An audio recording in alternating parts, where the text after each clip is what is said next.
என் அன்பான பிள்ளைகளே, உங்கள் வீட்டில் அமைதி இல்லையா? கணவன் மனைவி பேசாமல் இருக்கிறீர்களா? ஒரே வீட்டில் இருந்தும் மனசு தூரமாகிவிட்டதா? சின்ன சின்ன வார்த்தைகள் கூட இப்போது காயப்படுத்துதா?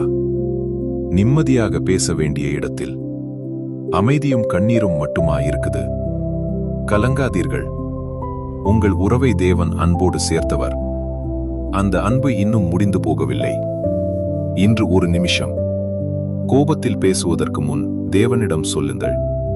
அவர் உடைந்த மனசுகளை சேர்ப்பார். குளிர்ந்த அன்பை மீண்டும் உயிர்ப்பிப்பார். பேசாமல் இருக்கும் உங்களை இருவரையும் மீண்டும் பேச வைப்பார். நம்பிக்கையோடு இருங்கள்.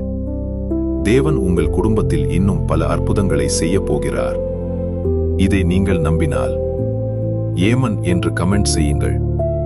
மேலும் உங்கள் ஜெப தேவைகளையும் கமெண்டில் பகிருங்கள். தேவனும் நாங்களும் உங்களுக்காக ஜெபிக்கிறோம். இதுபோல ஆறுதல் தரும் தேவனின் வார்த்தைகளை தினமும் கேட்க அன்பின் வசனம் சேனலை சப்ஸ்கிரைப் செய்து கொள்ளுங்கள். இந்த வீடியோவை கஷ்டத்தில் இருக்கும் உங்கள் நண்பர்களுக்கும் குடும்பத்தாருக்கும் ஷேர் செய்யுங்கள். அனைவரும் தேவனின் ஆசீர்வாதத்தை பெறட்டும்.